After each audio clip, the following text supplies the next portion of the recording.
I'm Caroline Collins, and this is Fox 26 Crime Files. A teenager who vanished from the Houston area 8 years ago is found unresponsive and injured, but alive. Fox 26's Gabby Hart starts us off with this bizarre story. On June 29th, a woman found a man lying injured in a doorway, so she called the police. That man was later identified as 26-year-old Rudy Farias IV, a missing person who hadn't been seen or heard from in 8 years. Rudy right now is in the hospital and getting the care, the medical attention that he needs. He's not doing well.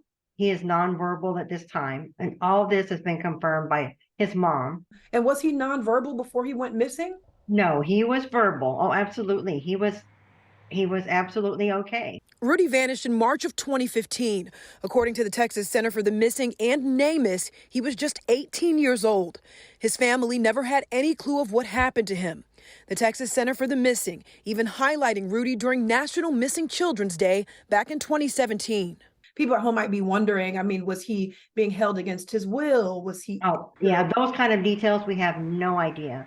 Rudy was found unresponsive. He had some kind of wounds on his feet and on his hands. Rudy's family is asking for privacy, but they did release a statement saying in part, Rudy is receiving the care he needs to overcome his trauma. They're over the moon and ecstatic that Rudy has returned home. Melissa Rangel with Texas Center for the Missing says this kind of reunion is extremely rare, and she hopes it serves as a reminder to those with missing loved ones not to give up hope. I'm hopeful. I'm hopeful that more families would get closure.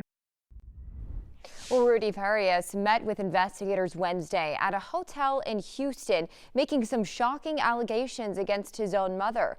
Fox 26's Matthew Seedorf has what activist Quanell X is saying after meeting with him. Rudy, are you doing all right? For the first time, we're now seeing Rudy Farias IV on camera since he mysteriously disappeared in Houston 8 years ago. But the minute he got alone by himself, he slowly calmed down. And he slowly began to talk. Quanell X with Rudy while he met with police Wednesday. The 26-year-old's mother also speaking with investigators in a separate room. I ain't never in my life heard of a mother doing to a child what this woman did. The details Quanell recalls Rudy telling police disturbing. This young man said that when he initially ran away, he came back 2 days later.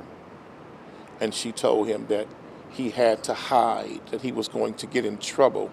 He said that she often locked him in the room, that she would give him the drugs and lock him in the room. This flyer of Rudy released in March 2015 for the then missing teenager who hadn't come home from walking his 2 dogs. Rudy Farias IV was last seen on March 6, 2015.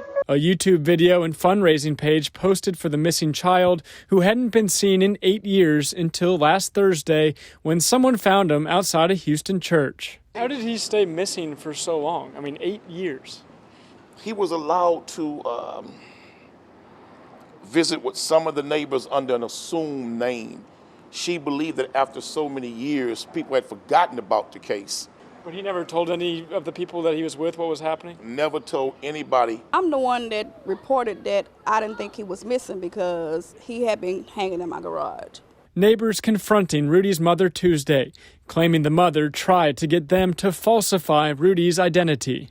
She offered to pay somebody $200 to lie and say that was her nephew. And I said I wasn't going to lie. They showed me a picture. I'm going to say who it is, and I walked off. He's married to the family so many years. Okay, now I don't know what HPD. Where have y'all been? Y'all need to take her to jail. Rudy's cousins outside the Houston hotel Wednesday, meeting with Quanell, shocked. It hurt me, but I heard from you. Kid. He's just a kid. He no better. Me. Okay. In all these years, he thought nobody cared. We cared. Houston police tweeting out this statement saying our detectives are not in a position at this time to discuss specifics of the interviews or if the content being released is entirely factual. Matthew Seedorf, Fox 26 News. Thursday, the Houston Police Department held a press conference to give an update on where they stand with the investigation into Rudy Farias' bizarre case. During the 8-year time frame where he was missing, investigators followed up on many tips, leads, collected evidence proving that Rudy was not missing during the 8-year period. Many of these facts included contacts and statements with relatives, friends, neighbors, and medical professionals. Rudy was recently identified as having previous HPD interactions, meaning that he made contact with patrol officers out on the street. However, during these contacts, fictitious names and date of births were given, misleading the officers, and Rudy would remain missing.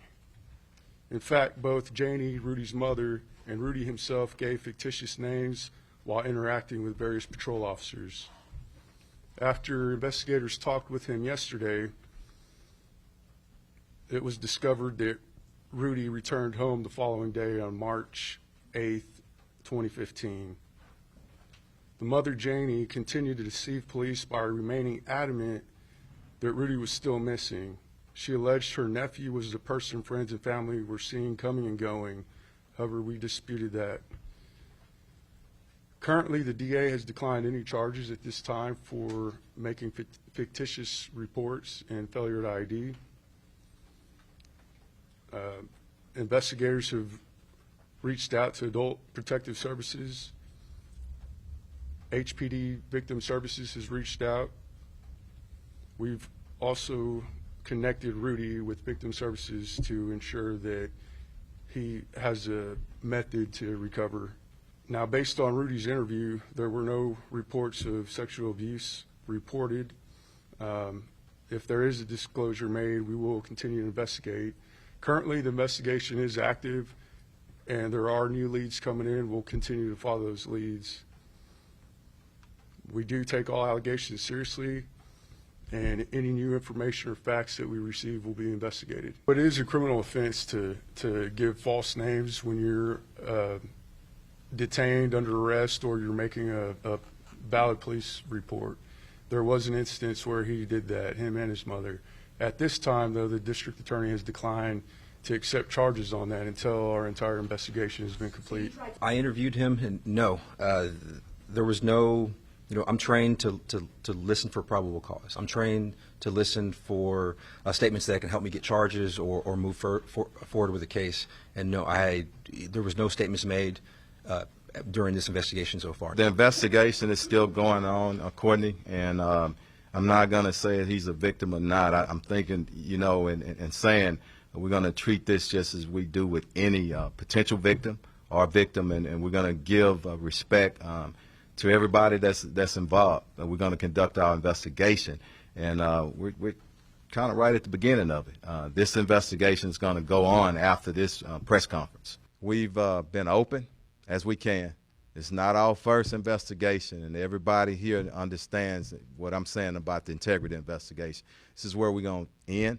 We wanted to get up before a lot because this has come as not only a local, but a national, and some cases international, okay, because of everything that's going on. But it ends today, not our investigation, but as we get more information and when it's appropriate, we'll send out information, okay? Wow. Well, that was this week's Fox 26 Crime Files. I'm Caroline Collins. Thanks for watching.